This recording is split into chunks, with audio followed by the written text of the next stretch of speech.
Miss Henriette van Gulik from the Netherlands, Benepet Philippon from the Ministry of Foreign Affairs in Laos, Colonel Charbel Najim, Head of Operations at the Lebanon Mine Action Centre, and Faye Price from the Ministry of Foreign Affairs of the Netherlands in The Hague. This side event is separated into two parts. In the first part, I'm just going to take 15 minutes to briefly provide a global overview of the progress and challenges in the clearance of anti-personnel mines and cluster munition remnants, and that's drawing on Mine Action Review's Clearing the Mines and Clearing Cluster Munition Remnants reports.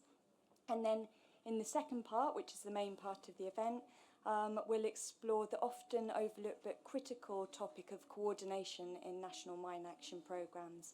We'll examine why effective coordination matters. We'll hear from two affected countries, Lao PDR and Lebanon, sharing concrete examples of their coordination platforms, and then get the perspectives of the Netherlands, both as CCM co-coordinators on international cooperation assistance, as well as the donor perspective. And then hopefully we'll have a few minutes at the end for questions and answers. People are welcome to come and take a seat where you can find one. So, starting off with an overview of contamination survey and clearance. For anyone that doesn't already know Mine Action Review, we're an independent project published by Norwegian People's Aid. We conduct the primary research and analysis of contamination and progress in survey and clearance globally. We want to thank all our stakeholders who contribute data. I can see quite a few national authorities in the room, clearance operators, UNMAS, UNDP, Geneva Centre and others. We're currently funded thanks to the governments of Norway, Canada and Switzerland. We're happy to bring on board Germany as a new donor this year, and France has also supported us the last couple of years. So, this is a kind of very brief presentation because I'm covering the global picture just in 15 minutes. But just to say, both the Clearing the Mines report and the Clearing Cluster Munition Remnants report are available on the Mine Action Review website, so you can see the details there. But starting with landmines, and drawing on the conclusions of last year's mines report, the global contamination picture is we've got 57 states and 2 other areas contaminated with AP mines globally. That's 35 state parties to the convention, 22 non-signatories and 2 other areas. That's 1 fewer than a year earlier as Oman has fulfilled its Article 5 clearance obligations. And then we've had the great announcement from Croatia that it's subsequently completed clearance of anti-personnel mines this year. So we hope to take Croatia off the list, and congratulations on that achievement. So looking at the contamination picture, this is Mine Action Review's own assessment of the extent of contamination based on the available information. So according to our analysis, looking at just the state parties, Afghanistan, Cambodia, Iraq and Ukraine are massively contaminated. That's over 100 square kilometres. And then heavy contamination in Angola, Bosnia and Herzegovina, Turkey and Yemen. And then in the other 26 affected state parties, the extent of contamination is either medium or light. And as I say, Croatia has subsequently completed. So in last year's report, we covered 2024. In this year's report, which will be published later in the year, we'll look at the 2025 data. So this is the 2024 data. Global clearance in 2024 covered 175 square kilometres. Approximately 93% of that occurred in state parties to the Mine Ban Convention. The 4 state parties with the greatest output, that's Afghanistan, Cambodia, Croatia and Iraq, accounted for 81% of all recorded mine clearance in 2024. A total of over 131,000 anti-personnel mines were destroyed worldwide during clearance and land release and EOD operations. That was a slight drop on the previous year. Several thousand AP mines were destroyed, were of an improvised nature, which are also covered by the convention. The greatest number of mines destroyed in 2024 in a single state party was Zimbabwe, followed by Thailand and Sri Lanka. So one of the things that Mine Action Review also does in our country profiles is we look at the annual assessment of performance by state parties against 8 criteria. And those criteria, if you want to see the factors that we assess, they're included in the overview of the report. I've also included here for interest which the top scoring state party was for each of those 8 criteria that we look at. Overall, for 2024, no Mine Action Programme was rated very good, that's 8 or above, but Zimbabwe came very close and remained the top scoring state party out of the Mine Ban Convention state parties. So looking at progress in clearance obligations under the Convention, we did see 15 state parties cleared less area in 2024 compared to the previous year. 11 cleared the same amount or didn't clear any mined area at all, and only 9 state parties increased their clearance output. Most state parties cleared less than 1 square kilometre, and in many cases it was less than half a square kilometre or no clearance at all. We also saw of concern instances of mined area being cleared without finding any AP mines, which indicates a lack of evidence-based survey prior to the start of clearance. And very few state parties are on track to meet their respective treaty deadlines.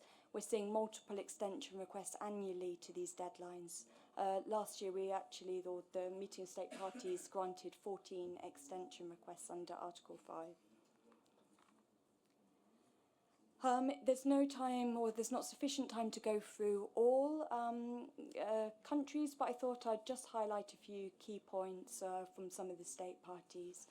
So Cambodia and Thailand, we would like to see Cambodia and Thailand prioritise clearance in their political, diplomatic and military engagement with each other, and to precisely define the border area where demining is not permitted, pending agreed demarcation, and then to really expedite clearance of the rest of the border. So we don't want to see the whole of that border stagnate in terms of progress while that delineation issue is being agreed. Then for Senegal, we would like to see Senegal demonstrate its commitment to the Convention by stating definitively whether AP mines exist around the Jurak and other military bases, and provide detailed plans for the clearance of those, which of course are covered by the Convention. Eritrea would like to see recommit to the Mine Ban Convention and its machinery, and report to state parties whether there's been any developments, including restructuring the Eritrea Demining Agency and on whether it's made any progress on preliminary assessments to determine a work plan and restart surveying clearance. And then just to mention Afghanistan, it is the government of Afghanistan, the Taliban government, that is legally bound by the Convention, and we would like the Convention community to find a way to enable the Directorate of Mine Action Coordination, DMAC, to be able to provide substantive updates to state parties at future treaty meetings on key provisions such as victim assistance and clearance, and clearly there's a humanitarian need for that in Afghanistan. So just to talk about some of the challenges, the Mine Ban Convention really is under pressure as it's never been before, both in terms of the slowing of progress in Article 5, but also we have some serious violations of some core obligations. We did see the attempted suspension by Ukraine, which state parties at the meeting of state parties last year made clear is not allowed under the Convention, so Ukraine remains a state party to the Convention, and we hope it continues to engage. We saw withdrawals by 5 previously steadfast state parties in the Baltics. We saw increased use of improvised mines by armed groups, and there is a projected donor funding crisis, which I'll say a few words at the end. So very briefly, turning to cluster munition remnants report. So this is from the Clearing Cluster Munition Remnants report that's on our website. In terms of the contamination picture for clusters, we have 24 states and 2 other areas, so 10 state parties to the Convention on Cluster Munitions, 1 signatory, 13 non-signatories, and 2 other areas. Israel may be added to our list of cluster munition contaminated states this year, as there's been reports of use of cluster munitions by Iran in Israel. If we look at the contamination picture globally for clusters, based on mine action reviews, believed extent of contamination, one state party, Lao PDR, has by far the greatest extent of contamination. That's assessed to be massive, so over 1,000 square kilometres.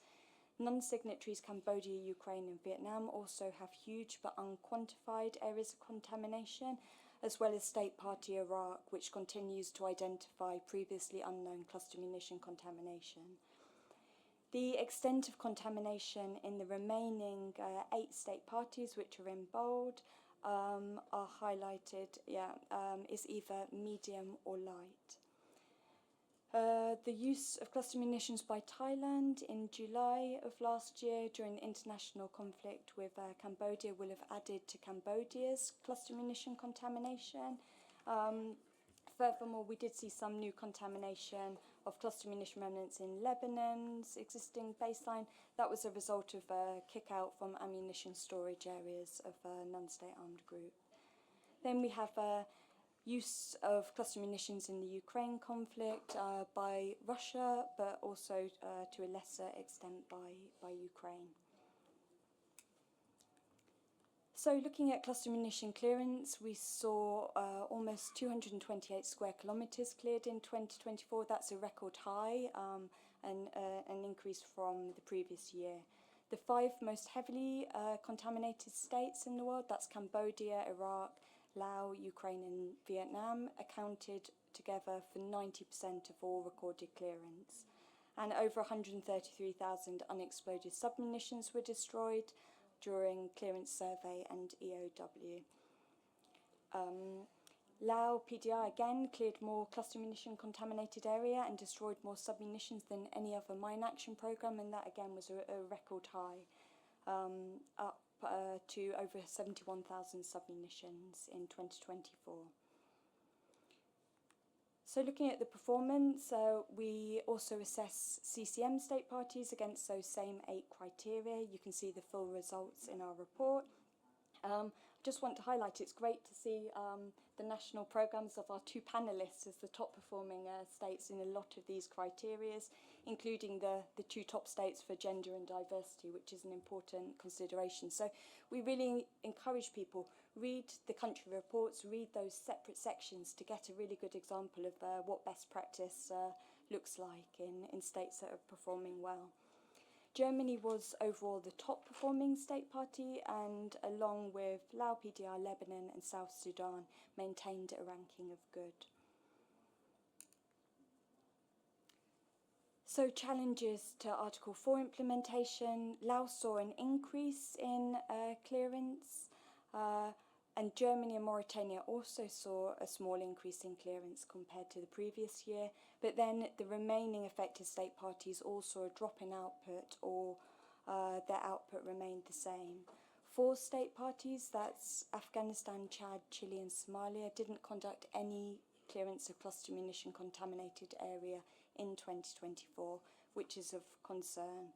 We're also concerned by the slow pace of surveying clearance in too many state parties. So we're seeing requests for Article 4 deadline extensions by those states with relatively limited contamination. In 2025, we saw 5 extension requests granted.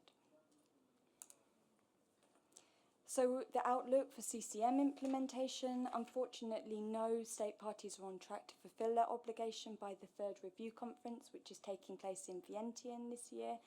The 4th review conference will be another important milestone in 2031, and with requisite funding and political will and ownership, we do believe that Afghanistan, Chad, Chile, Germany, Lebanon, Mauritania, Somalia and South Sudan could also be free of cluster munitions by then, which would be an achievement that we could celebrate.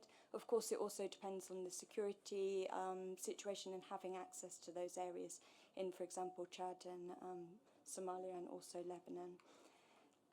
We did see Lithuania withdraw from the CCM, which was the first state party to do so, but we are seeing other state parties come on board, the latest being Vanuatu last year. So just moving very quickly to the funding landscape for mine action, we are concerned by an increase in, there is an increase in defence funding from traditional donors, including European states. We are concerned that this might potentially be at the expense of humanitarian overseas aid budgets, including for mine action. We're now seeing states, both donors and affected countries, facing significant economic pressures due to the ongoing conflicts and the increase in fuel prices. We're seeing a large proportion, as reported by the Landmine and Cluster Munition Monitor, of funding going to a relatively small number of affected states, and some state parties now receiving little or no support for their Article 5 and Article 4 implementation. We encourage the Mine Ban Convention state parties to move forward with establishing a voluntary trust fund specifically for Article 5 implementation, and then for CCM state parties to follow suit. So we make sure that no state parties are halting in progress. And then just a call really for continued commitment to these key life-saving conventions. The 1997 Mine Ban Convention and the 2008 Cluster Munition Convention banned these weapons to put an end to the suffering and casualties caused by anti-personnel mines and cluster munitions. That rationale remains as compelling today as it was when the conventions were adopted. We want state parties to uphold and implement the treaties and international law, both in times of peace and in periods of increased tension and conflict. And we must collectively strive to further treaty implementation, and we hope that Mine Action Review's in-depth country reports can help in this role in terms of addressing contamination as sufficiently, effectively, swiftly, safely and responsibly as possible. Just to flag, the 4 reports, including our monitoring of the 2 treaty action plans, are available on the Mine Action Review website. We're very happy to always take feedback, answer comments and clarifications, but for now I'd like us to move to part 2 of our side event, which is talking about the very important issue of coordination in mine action programmes. So my colleague Henriette from the Netherlands is going to say a few words and myself about the importance of coordinating. Thanks, Henriette. Thank you, Lucy, and good day, colleagues. Good to see you. So many of you in the room today. That's really encouraging. The country coalition concept under the CCM was first introduced by the German presidency of the 7th MSP, Meeting of States Parties of CCM, in 2017, to promote an institutionalized national platform for dialogue and coordination. Country coalitions are included in Action 42 of the Lausanne Action Plan and will hopefully be taken forward into the new Vientiane Capital Action Plan. There is a similar concept under the APMBC, where the concept is known as National Mine Action Platforms, and which is included as Action 42 in the CCM REAP Action Plan. What we name the concept, be it Country Coalition, National Mine Action Platform, or Mine Action Forum, or Sector Working Group, etc., doesn't matter. Nor does the precise configuration, which can vary from country to country. The important point is the function of such platforms to bring stakeholders together and strengthen coordination. You might expect such platforms to exist already in many affected states, but this is not the case. Under the CCM, such platforms for Article 4 implementation have been successfully established in Lao PDR, Lebanon, and Montenegro. And we're going to hear from Laos and Lebanon directly. And in the case of Montenegro, the concept helped the Ministry of Interior to coordinate its efforts with Norway and the Norwegian People's Aid to complete the CCM Article 4 clearance obligations in 2020. As one of the coordinators of the CCM International Cooperation Assistance and Assistance Committee, the Netherlands and Switzerland are advocating that coordination platforms be established in nearly all affected states. Such platforms are an excellent demonstration of strong national ownership and political will, as their success is highly dependent on the commitment of national authorities. Great, thanks, Henriette. And I'll just maybe add a few words before we hear the specific examples from Laos and Lebanon. I've had the pleasure actually in helping establish the Mine Action Forum in Lebanon several years ago. I convened and moderated one of the forum meetings in 2023 in Beirut, so it was brilliant to see it still operating so effectively. But I think we can sometimes overcomplicate this concept. Really, what we're talking about is bringing all stakeholders together on a regular basis, so if possible, twice a year. It should be voluntary and kind of informal where possible in nature to really aid discussions, avoid too many formalities, have an open and transparent dialogue, and it can very usefully be used to discuss priorities, needs, exchange information, including on things like implementation of mine action strategies, extension requests. And it can also be a very useful forum to openly discuss some of the challenges and obstacles in a constructive manner, and also look at when shifts change in terms of prioritisation depending on what's happening in countries. And it can also help increase donor awareness and engagement. Of course, some platforms will be context-specific, depending on which partners are present, and there's no one-size-fits-all, but it's about bringing all stakeholders together that's key. So I'm really happy that we're going to pass on to Lao and Lebanon to really present two very concrete examples with a slightly different modality, but hopefully they can give inspiration to other affected states in the room and to implementing partners and donors to really try and get as many of these platforms in as many affected countries as possible.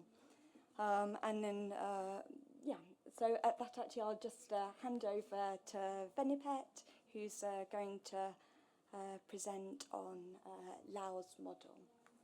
Thanks. Good afternoon. Thank you, My Action Review, for having me today. To save time, I will jump to my presentation. So for the country coalition concept, the Lao PDR, we call it UXO Sector Working Group. So the UXO Sector Working Group, we meet twice a year. The idea came from our national socio-economic development plan, where we have multi-stakeholder dialogue that we held annually under we call roundtable process, where we gather all actors in the country to discuss about priority, need, and challenge to be addressed for socio-economic development in the country. And UXO had been one of the key issues that has been discussed during that process. And in 2019, the Lao PDR was granted the extension under the Article 4 of the CCM. And one of the recommendations from the committee back at the time was to have a platform, like a country coordination concept for the Lao PDR to improve our UXO sector working group in Laos. And back in that time, the Netherlands and also Peru were the country coordinator for the International Cooperation Assistance, and have helped us, had guided Laos to have that opportunity to improve our process. And then after that, the the country back in Laos, we also have some small chains of the UXO sector that moved from Ministry of Labor and Social Welfare to be under Ministry of Foreign Affairs. And since then, we have formally established the UXO sector working group. So the main objective is to promote the efficiency and transparency of the UXO My Action work and also increase funding opportunity through constructive discussion and collective responsibility. So our sector working group, we has two aspects. So the technical and also the coordinating and strategy aspect. So for the technical, under the sector working group, we have 5 sub working group. We call it technical working group. So it covers all area of basically UXO My Action, from surveillance to information management, and of course the fifth one, the newly one, for coordinating and policy of funding or any other issue that may arise. So this technical working group, they meet quarterly, so every 3 months. This technical will meet, and all the discussion was surrounding on this 5 area, and this substance will be brought up to the sector working group, so the main one.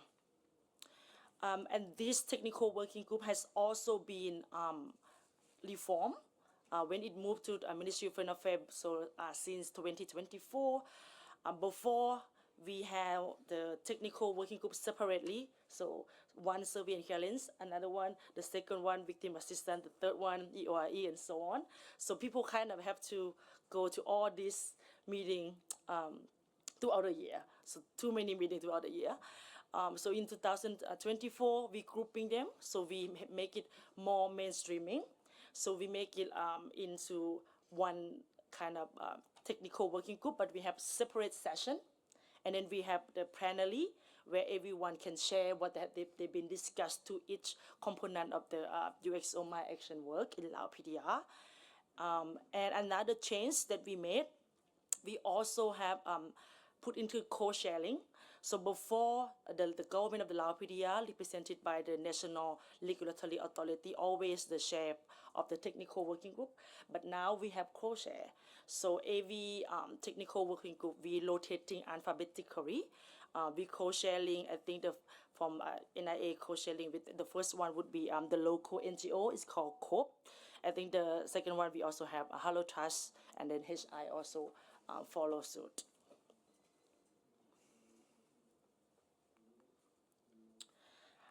So those 5 technical working group, they meet and they produce some discussion topic, and then we were brought up to the UXO sector working group, which is the country coalition of Lao PDR.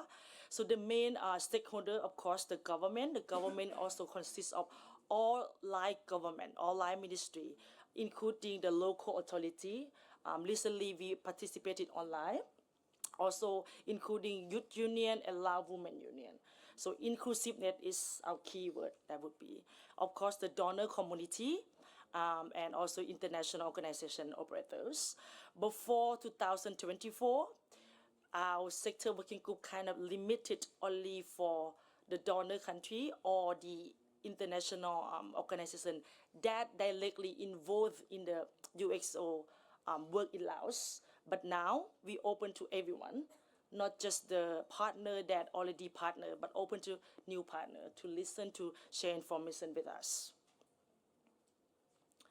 And the structure, we have co-sharing. So our Ministry of Foreign Affairs is the share, and then we have co-share, which is UNDP, and another one is rotating co-share among the donor countries. Our idea is, at the technical working group, the co-sharing are the operators. So those are all INGO, rotating co-sharing. And then when it comes to sector working group, the co-sharing is the donor countries. Also, our intentionally is to rotate. So the previous one, it has always been the US, but now we try to find a new co-sharing, also alphabetically, changed year by year. So again, the meet twice a year in about like May or June, and then the other one end of the year should be the November or December. We try to have at least one high level per year. Normally it would be some our director general level. So our Ministry of Foreign Affairs, the government call on the meeting, and the agenda in this case is developed under the input from technical working group, and also any issue that any relevant sector that propose. Again, the technical working group report to the co-chair of the sector working group, and then action point are circulate among all stakeholders. And usually a meeting held in Vientiane capital or anywhere else, and nowadays we make it hybrid, both in person and also online. So example of the topic that we have discussed just really recently.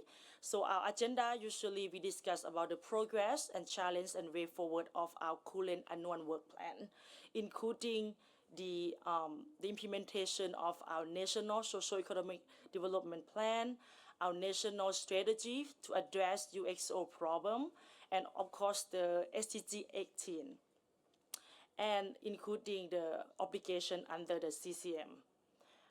And to the progress and challenge has always widely discussed among all stakeholders. And another agenda that has been always been discussed is the highlight discussion stem from the technical working group, which is very crucial because some of the discussion that were discussed at technical level has been brought up to a little bit higher that we can take action to it. I give you a very concrete one would be the successful of us adopting the new edited National My Action Standard in March with 2015 edition. So this standard has been discussed widely under the technical working group and also sector working group. And finally, we launched it late last year. So this is one of the key examples that we discussed under this. And another benefit that I would like to point out here is that the sector working group provide opportunity for all donors and operators to really to discuss about their priority and also to meet, to align with the national context, the Lao national priority. And then when problems arise, all of a sudden, this sector working group also can provide opportunity for other people to jump in. For example, as we know, like last year we have sudden pause of some of the main donor, so it leaving some area have some gap to survey and clearance. So we kind of announced this problem into the meeting, to the sector working group. And some of the donor operator that they are able to allocate of the funding or allocate of the assistance that can jump into the gap where it needed on time. You know, we don't need to prolong. So this kind of example that can actually happen in this kind of platform. So yes, that would be mainly our sector working group in a nutshell. In the future, for the Lao PDR, our sector working group is not a stick and stone, but we would like to make it as a living mechanism, where we would like to also from this year onward, we will kind of have more thematic discussion, and we would like to also to address the constraining of the funding. We also looking at South-South cooperation channel that would really help us. So we would like to carry this kind of discussion to our mechanism back home. And of course, the area where need to be improved, like thanks to the My Action Review, have been pointed out that on the information management, Lao is still doing it. So we would like to also see our improvement in performance for the next year report. So yeah, that would be in a nutshell for the Lao sector working group. Thank you very much. Thank you. Yeah, thank you very much, Fenipet. A great example, and that model I think a lot could benefit from, with the national authority partnering with donors that rotate, with UNDP as the other co-chair, but it could be another UN agency. It really depends who's in country, and also those technical working groups feeding up Mine Action Review, we follow countries very closely, including, of course, Lao PDR, and we see the benefits flowing through in terms of the national standards and those developments that Venipet outlined. So now I joined actually one of the hybrid sessions of the UXO sector working group last year, and it's working very, very effectively, so it was good to see that in action as well.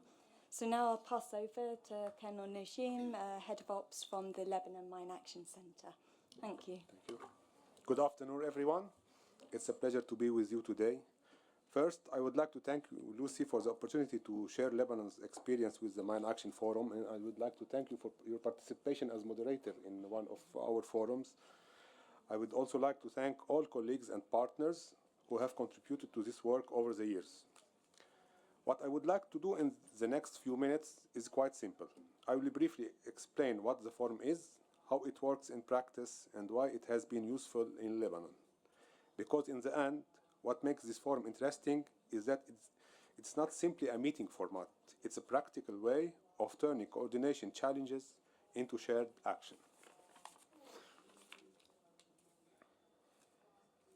Okay. As you can see on this first slide, the Mine Action Forum is a national coordination platform that brings together the main stakeholders involved in mine action in Lebanon. It was established in November 2016, initially in the context of Lebanon's obligations under the CCM. Over time, however, it developed into a broader platform serving the mine action sector as a whole. In simple terms, it created one structured space where the national authority, donors, UN partners, operators, and technical actors could come together around shared priorities, common challenges, and practical solutions. At the beginning, the forum was led by Norway and the Netherlands in their role as coordinators under the CCM. Today, it follows a champion-donor approach, with the Netherlands playing that role in close coordination with ALMAC and UNDP. ALMAC, as a national authority, remains at the center of the process, while UNDP supports the forum as secretariat, including coordination, invitations, and meeting arrangement. This combination matters because it brings together national ownership and international support. Another important point on this slide is the setting. The forum is usually held on neutral ground, often in a hotel meeting room and in a closed format. This may sound like a small detail, but in practice, it makes a real difference.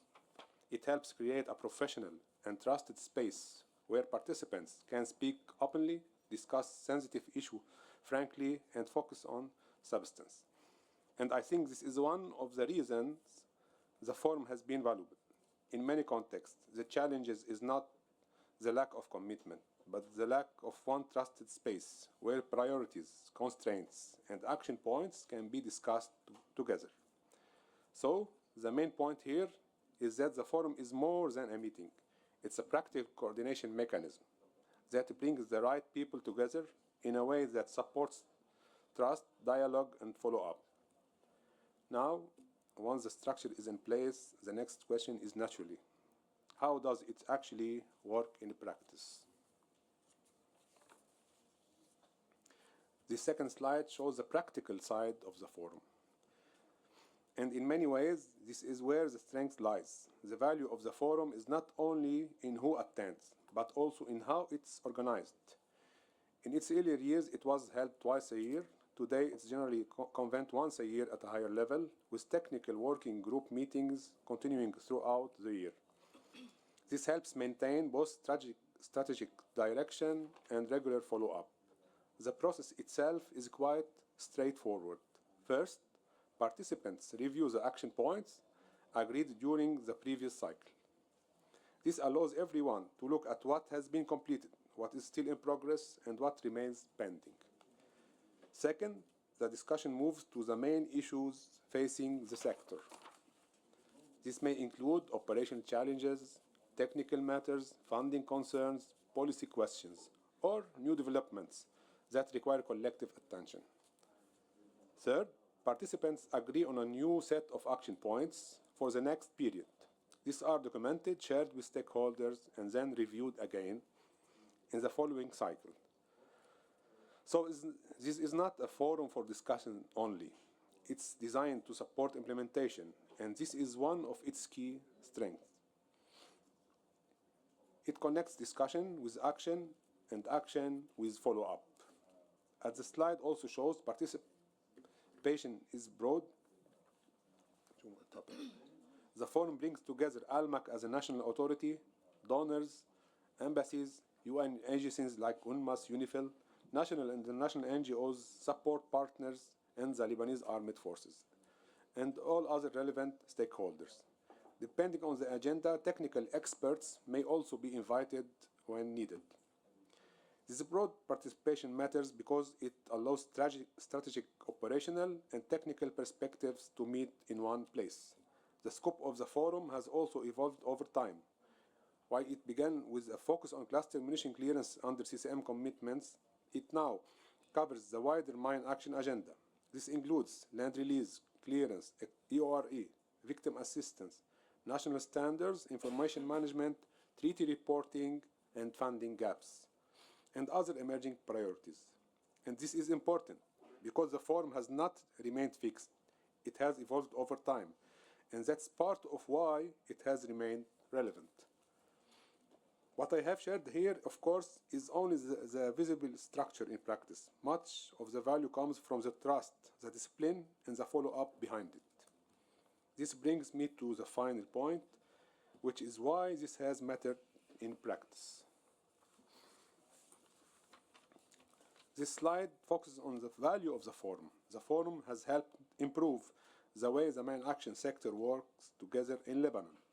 First, it has strengthened coordination by providing a regular space for dialogue, review, and priority setting. Second, it has improved follow-up by ensuring that agreed action points are recorded, shared, and revisited. This has helped create greater continuity and accountability from one cycle to the next. Third, it has supported a more inclusive process for discussing standards, operational priorities, and sector-wide challenges. It has also helped strengthen dialogue with donors and partners, which in turn supports better planning and more informed discussions around needs, priorities, and resources. More broadly, the forum has helped create a clear link between discussion, decision-making, and implementation.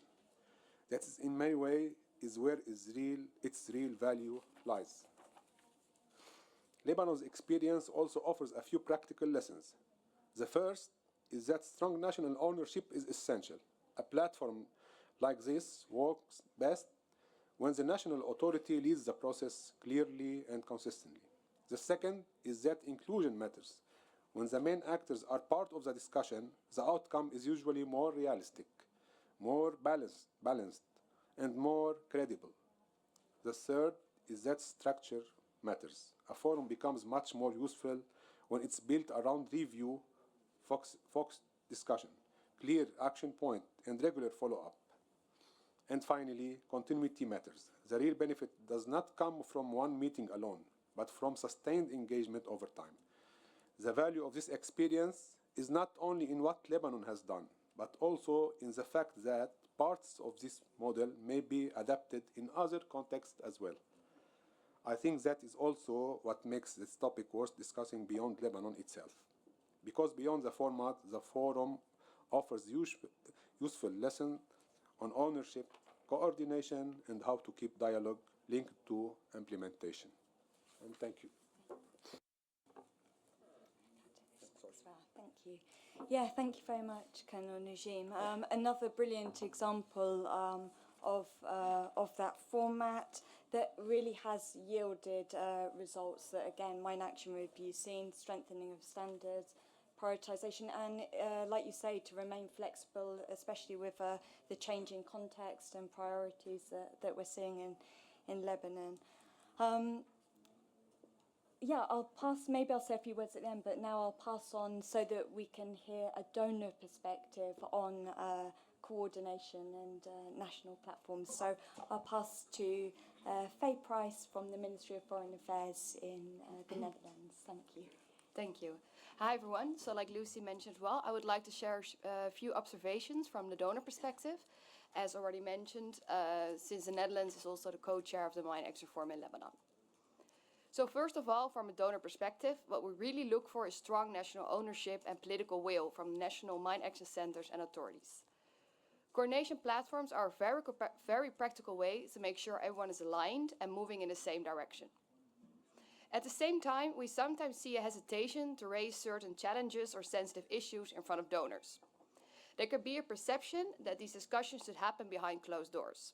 But in reality, we much rather be part of that conversation. It helps us understand the situation better, and in many cases, we may be able to support or help find solutions. It's also important for us to have a clear sense of whether implementation plans are on track. That helps us managing expectations and on all sides and keep things realistic. These coordination platforms don't need to be complicated or expensive. They don't necessarily require additional funding, and it's often just about bringing people together. Of course, it's easier when donors have an in-country presence, like an embassy, but like also mentioned by Lao, it can also be in a hybrid format. From our side, we see the Mine Action Forum in Lebanon as a very strong example of good practice. We are proud to co-host it with WLMEC, UNDP and others. It's really valuable space to come together with all stakeholders, exchange views and coordinate in a practical way. In the end, effective coordination doesn't have to be complex. It's really about maintaining an open and regular dialogue between national authorities, donors and implementing partners. And we're very open to sharing our experience and supporting others who may want to set up a similar platform. We should always make sure these platforms remain inclusive and genuinely representative, ensuring that both national and international stakeholders are fully involved in the discussion. When everyone has a seat at the table, we get a more complete picture of what's happening on the ground and what our collective responses should be, and they become more effective and better targeted. Thank you.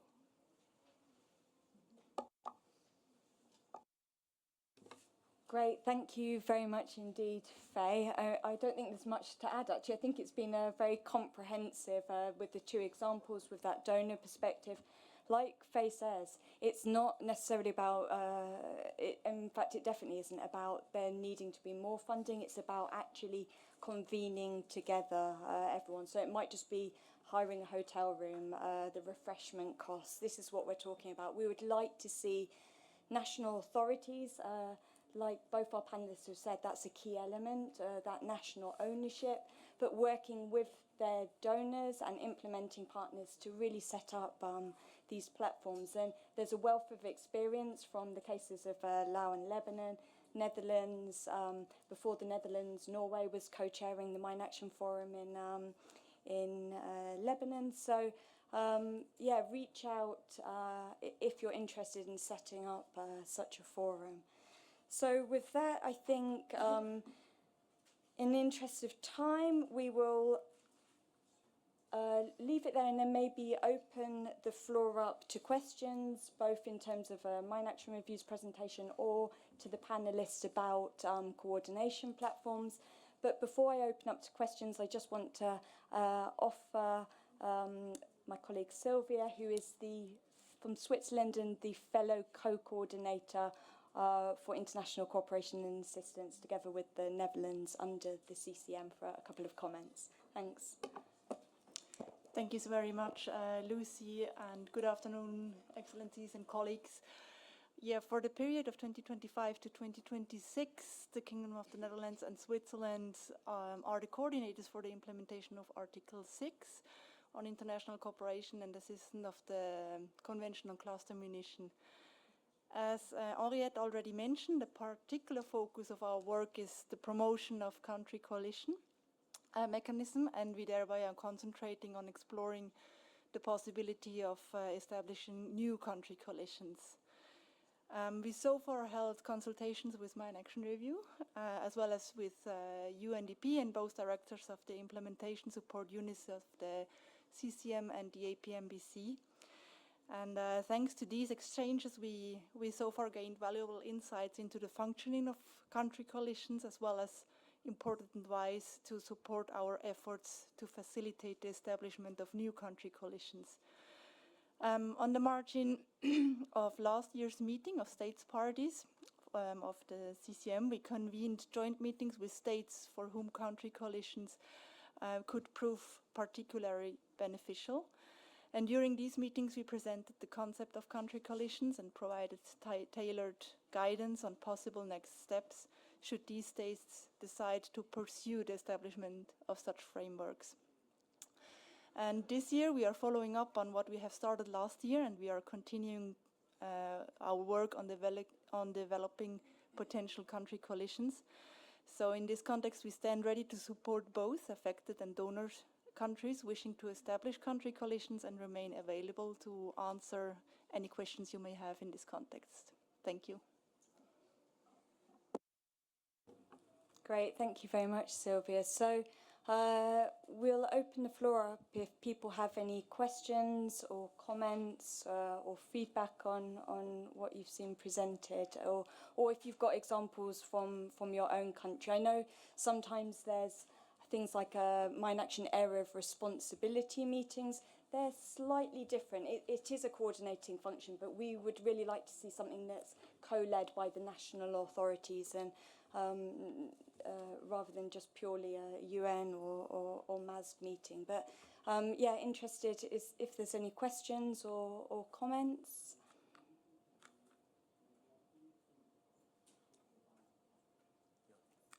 Yeah, Olivier. Not really a question, but a comment from another donor.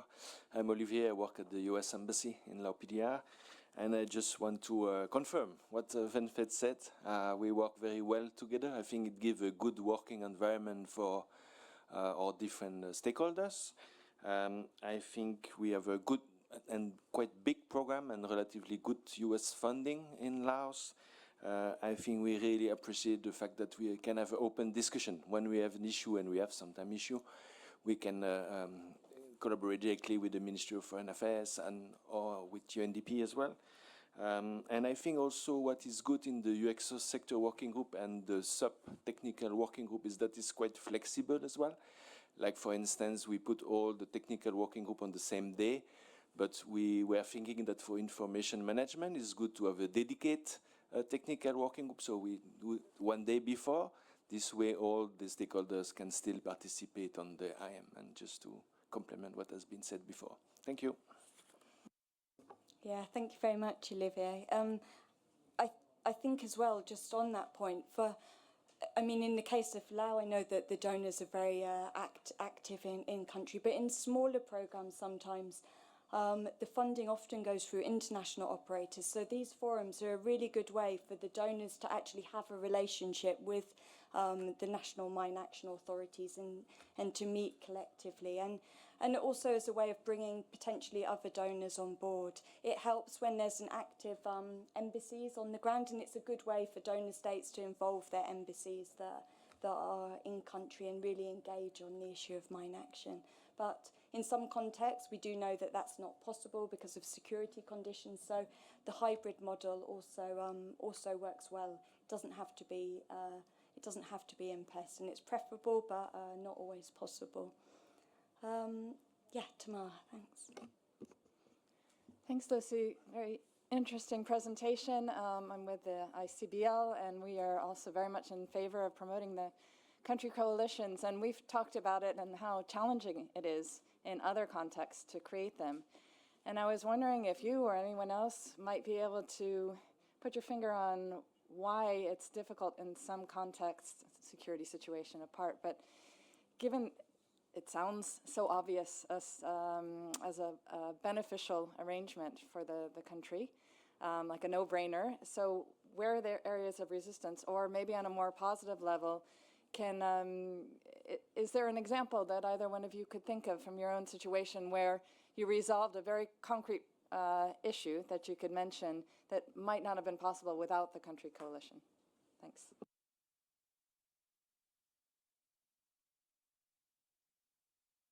Yeah, maybe I'll go first just with why possibly it's because I mean, you're right, you would think that every affected country that has, that's not doing the clearance just purely with national resources, that's working with partners, would have such a coordination platform, but it really isn't the case. We've only got 2 state parties under the CCM, there are other forums that do exist. I think sometimes national authorities feel that because they have a good relationship with their operating partners, that itself is sufficient, but actually bringing everyone in. Like Faye says, sometimes there's a bit of reluctance thinking that actually talking about the obstacles, the challenges that we all know exist, a reluctance to have that conversation in front of donors. But donors know that these challenges exist, and like Faye says, they would rather know about them and potentially find ways to help overcome them. So it's just encouraging, and I think one of the drawbacks in the case of Lao and Lebanon, we have very strong national ownership, and that is essential. So we need the national mine action authorities to want to have these coordination forums, but through having that national ownership, they then also give a sense of confidence to donors because everyone's pulling in the same direction. You see progress year on year.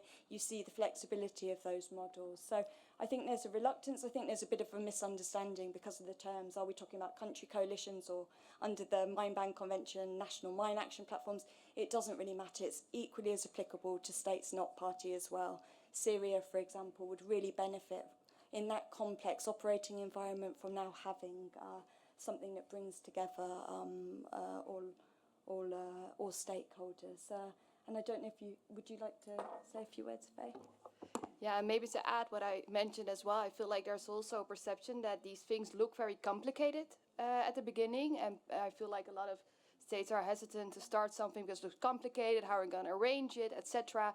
But I feel like you can make it as complicated as you want, but it all comes down to one thing, and that's just talking to each other, right? I mean, it's just about having the dialogue with all stakeholders who are involved around the table or around a Teams meeting or whatever.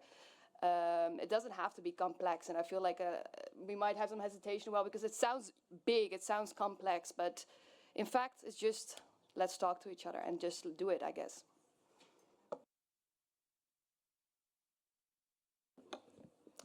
I would like to add the point where basically the benefit of having this kind of discussion is also to bring different sector, not just UXO or my action alone, but it allows, we really stressing importance of alignment of the UXO sector with other national development, socio-economic development. So this platform really allow the donor, for example, they already have their project on helping community to, clearing the bomb for school, but then the other donor also want to, have more flexibility on other community development.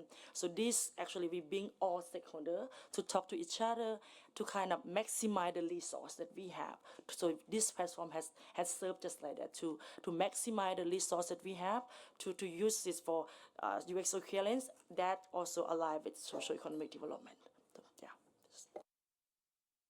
Yes, maybe you cover everything. Yes, yes, it's good to have a strong and flexible national authority with a good coordination for all stakeholders, either donors or operators or other stakeholders. And in the same time, as my colleague said, it's to find a point to start from, and then we make the adjustment of everything.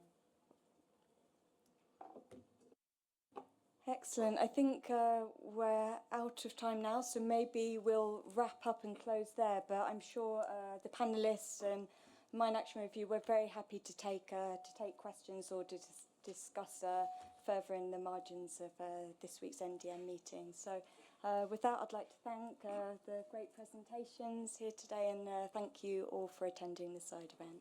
Thank you.